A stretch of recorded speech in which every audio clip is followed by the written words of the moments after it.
and polished a few phrases for better English flow. Part 1. Adapted novel content. I found a woman on the side of the road, poisoned and delirious. She clung to my neck, pulling me down, and we spent the night tangled together in a feverish haze. I knew exactly who she was, of course. She was the only female Archvalkyrie in the High Citadel. When the Celestial Guard finally rescued her and restored her memories, she looked at me with absolute indifference. Caleb Vance is nothing but a lowly hearthkeeper. He dared to take advantage of my vulnerable state and defile my divinity. His crime is severe. She paused, her voice icy. However, considering he saved me from a perilous fate, I grant him a millennium of ether to settle this karmic debt. She flicked her sleeve and ascended back to the Citadel. After she left, I couldn't help but devour a whole basket of ceremonial fruit, gleefully grabbing the long beard of Old Man Jenkins, the local earth spirit. I'm just a blue-collar worker, but finally, I can get promoted to a high ascendant and move into the Citadel. Every full moon, Seraphina Sterling would recline on her chaise, her gaze like water as she watched me. I knew her elite Golden Guard captains were coming tonight to discuss strategy. She wore sheer silk, one shoulder bare, her pale arm lifting a cup of ambrosia. Her red lips parted slightly. "Caleb, come here." I swallowed hard, walking to her side like a moth to a flame, and down the cup she offered. Seraphina leaned in, kissing the wine from my lips. Breath mingled. In the heat of the moment, I couldn't help but bite her earlobe. Those armored boy toys called themselves Divine Guardians, but their boss had been mooching off me for years. I've been eaten out of house and home, literally and figuratively. So why hadn't they picked her up yet? After the deed was done, Seraphina thought I was passed out drunk and rose to leave. Joke's on her. As the hearthkeeper, handling high-proof spirits was part of the job description. I slapped an invisibility sigil on myself and followed her. "Hi, Commander. We have informed the Oracle of your temporary power loss. The elixir is ready. You will recover shortly." A pause. "As for this hearthkeeper, how shall we dispose of him?" I heard Seraphina's voice, cold and devoid of emotion. "He is nothing but a lowly hearthkeeper. He dared to take advantage. Grant him a millennium of ether to settle this karmic debt." The pale moonlight wrapped around her, restoring her to the terrifying majesty of a war goddess. There was no trace of the woman who had begged for my touch moments ago, eyes red-rimmed and voice trembling. They continued whispering, but I stopped listening. I wiped a tear from my eye. Tears of joy. If the punishment was 1,000 years of power, punish me day and night. I was a good modern American guy until I got sucked into this book. I had accidentally stumbled upon a novel titled The Valkyrie's Dominion. It was tagged as tragic romance, but halfway through, it turned into a massive female lead reverse harem fantasy. While I was furiously leaving a 1-star review, I blinked and woke up as a D-list background NPC. Seraphina was the protagonist, the Citadel's only female warlord, a figure who gathered admirers wherever she went. No one knew her origins, only that she had existed since the dawn of the realms. The book described her as breathtakingly beautiful, a woman who would be swarmed by suitors if not for the terrifying silver spear she wielded. In the story, Seraphina was bitten by an abyssal beast while fighting the demon lord. She fell from the sky, lost her memory and power, and was picked up by the hearthkeeper, Caleb. The original Caleb was a grinder, obsessed with climbing the corporate ladder to the Citadel. But when a gorgeous woman fell from the sky, he threw his ambitions away. He burned through his savings and energy to heal her, just to see her smile. Basically, the guy was thirsty. Soon, Seraphina regained her memory, played along with him for a bit, tossed him some power, and left. Then came her journey of leveling up and collecting handsome men. But the NPC Caleb didn't know his place. He tried to follow her to the Citadel to find his wife. He barely stepped through the Golden Gates before a guard skewered him for being a traitor. Game over. I cried into my pillow reading it, expecting a redemption arc, only to realize the original Caleb was just a stepping stone for the heroine and her harem. If it were me, I'd take the power and run. With 1,000 years of ether, I could fly anywhere, date anyone. Why die for a heartless goddess who didn't even remember his face? In the real world, that's all being a simp. Besides, in her harem, Caleb wouldn't even make the waiting list. I'd slam my phone down, wrote a 10,000-word rant on Reddit, and boom. White light. I became Caleb.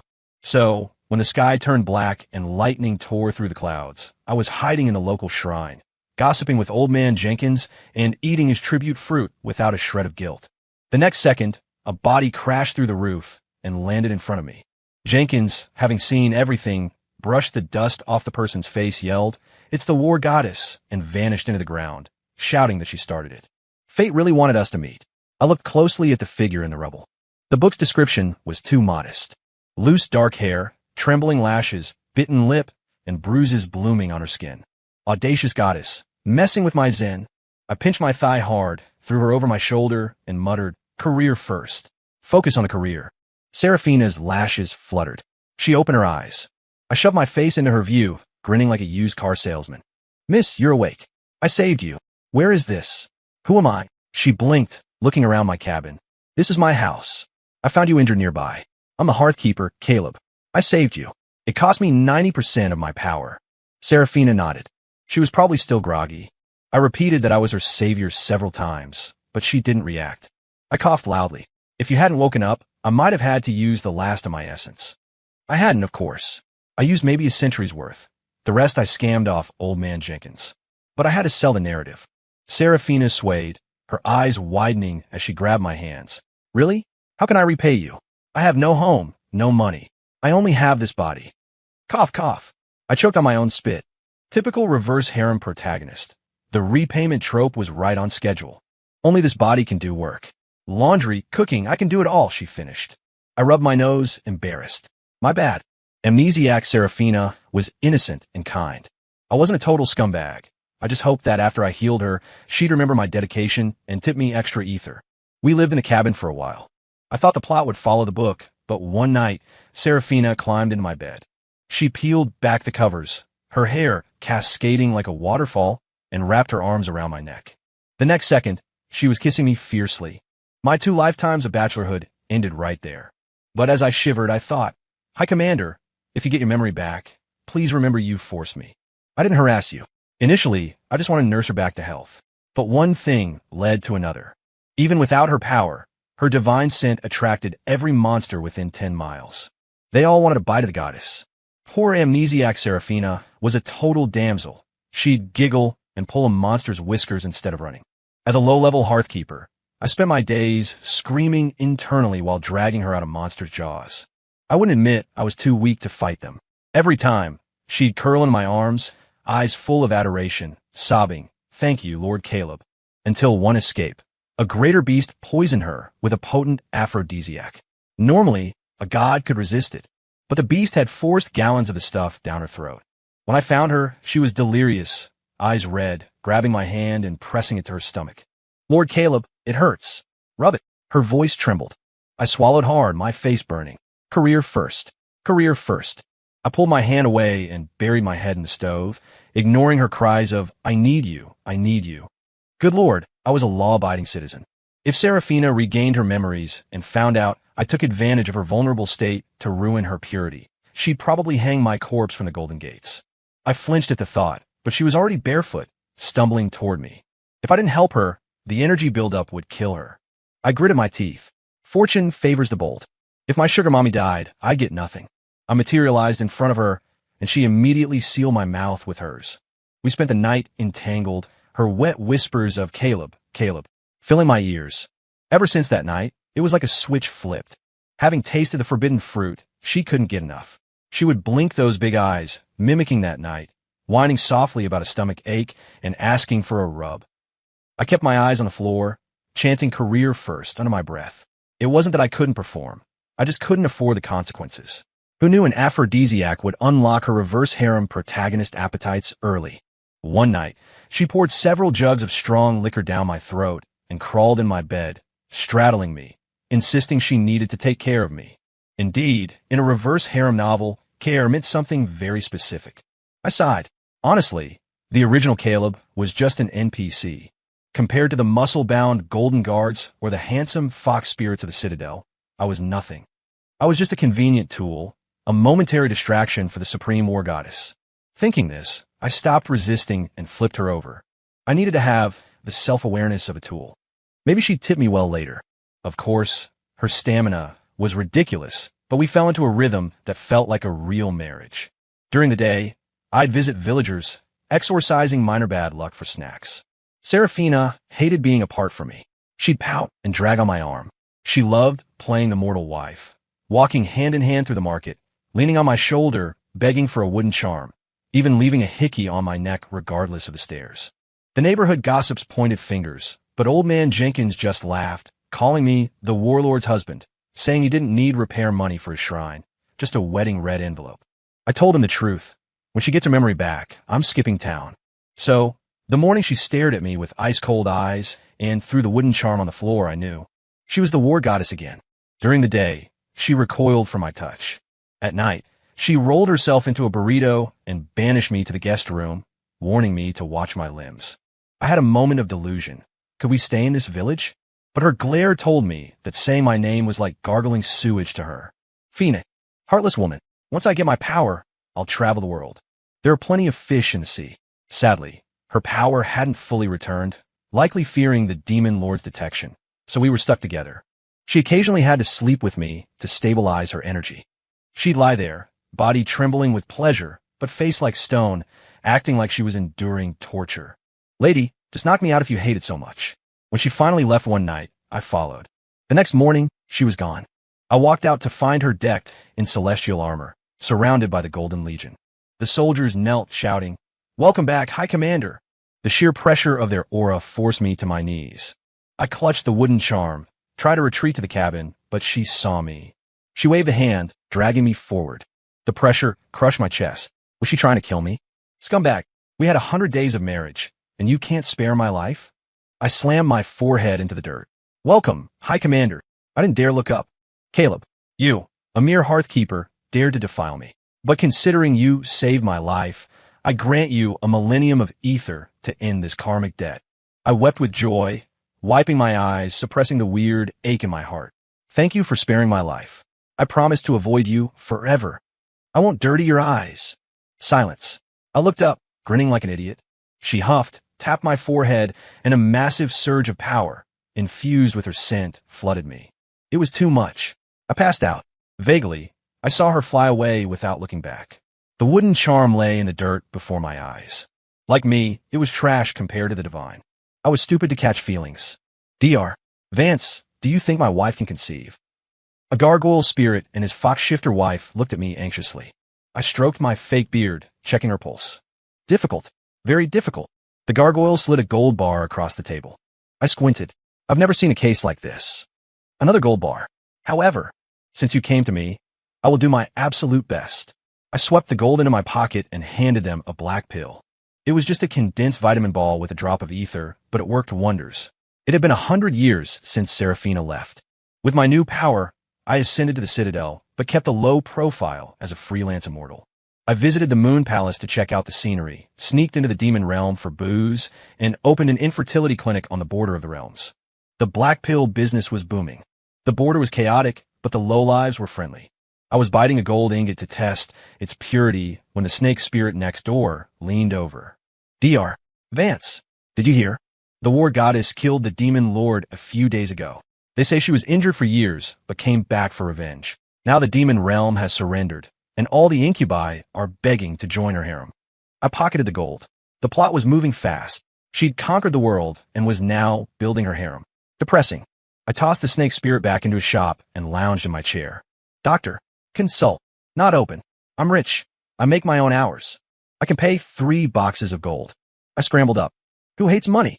I grabbed the patient's wrist. Why didn't your husband come? This takes 2. He's here, a cool, familiar voice said. I looked up. A stunning, familiar face smiled at me. Holy crap. I grabbed my money bag to run, but she clamped a hand on my arm. Dr. Vance took my money, and now he wants to run? She raised an eyebrow. Run. Yes. High Commander, if you can't get pregnant, it's probably because you have 3,000 boyfriends. What can a quack like me do? Seraphina smiled terrifyingly. My legs turned to jelly. I sat back down and took her pulse. She tapped the table. Caleb, long time no see. Did you think I was a ghost? No.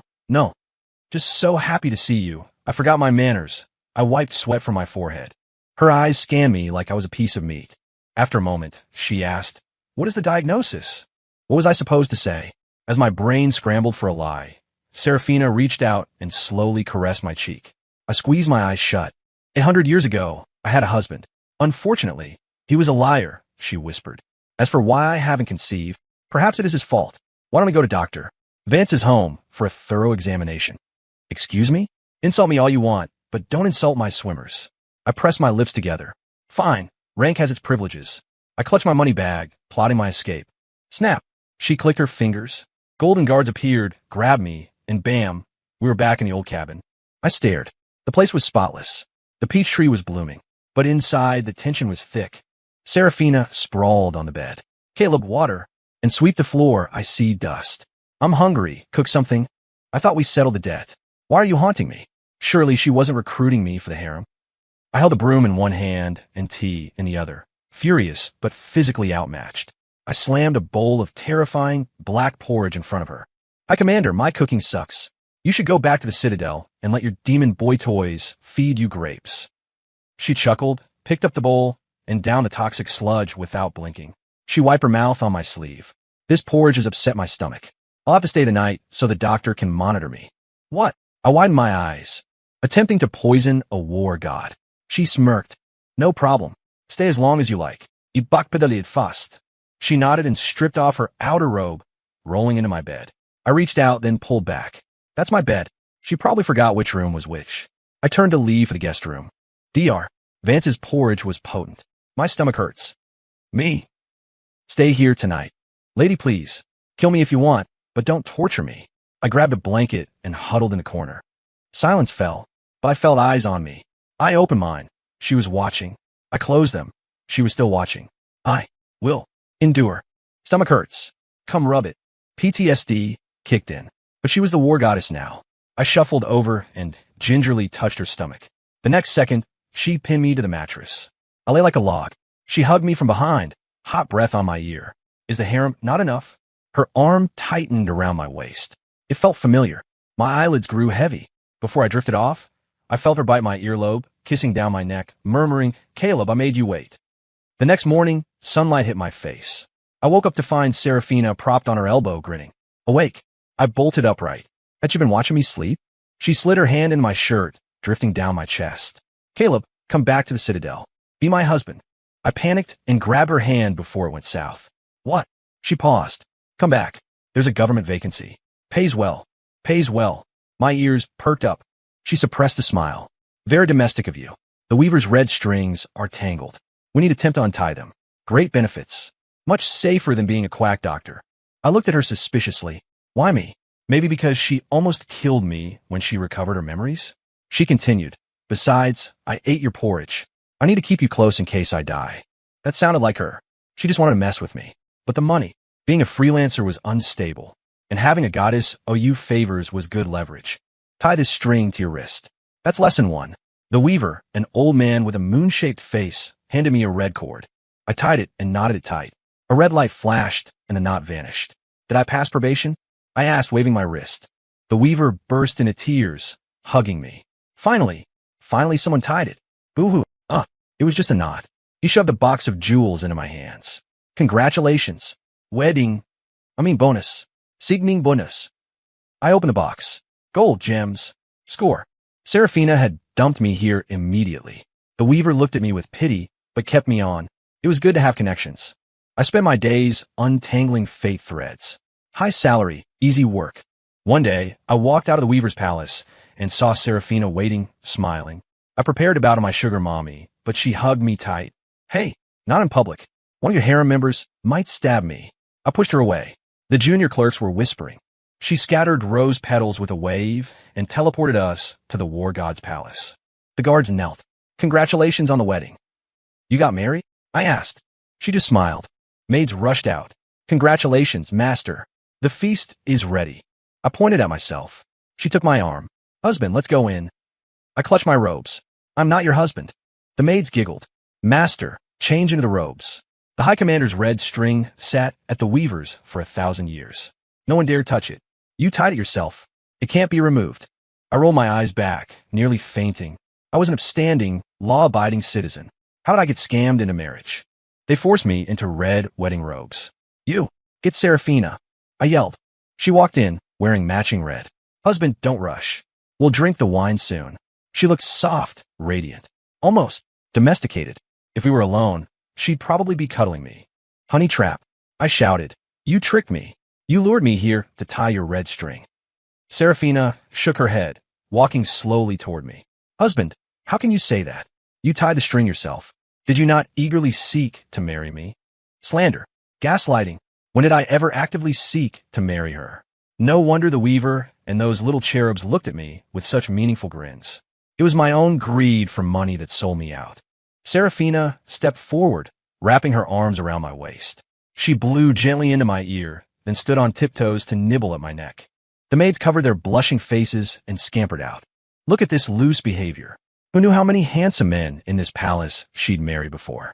How many people had she called husband? A pang of jealousy hit me. If I really married her, wouldn't I be fighting for attention every day? Would I have to fake faint or stage dramatic poisoning attempts just to compete with her demon boy toys? I'd probably end up pushing Serafina into a pond out of spite. I pushed her away, enunciating every word. I do not want to marry you.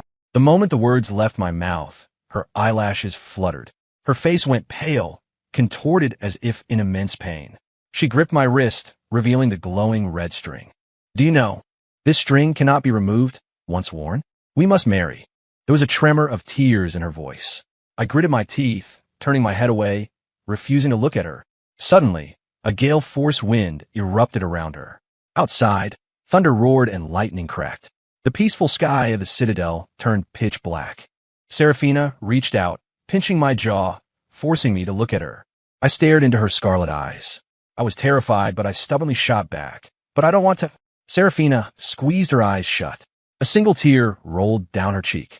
My heart gave a sharp, painful throb.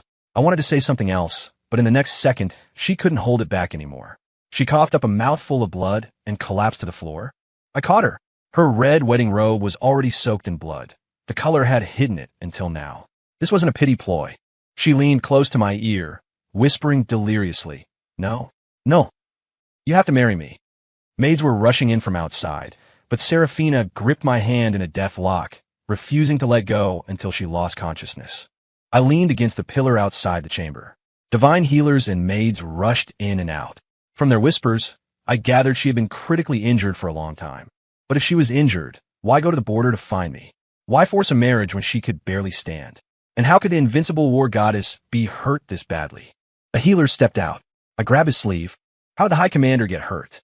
Perhaps because I was the cause of her relapse. The healer rolled his eyes at me.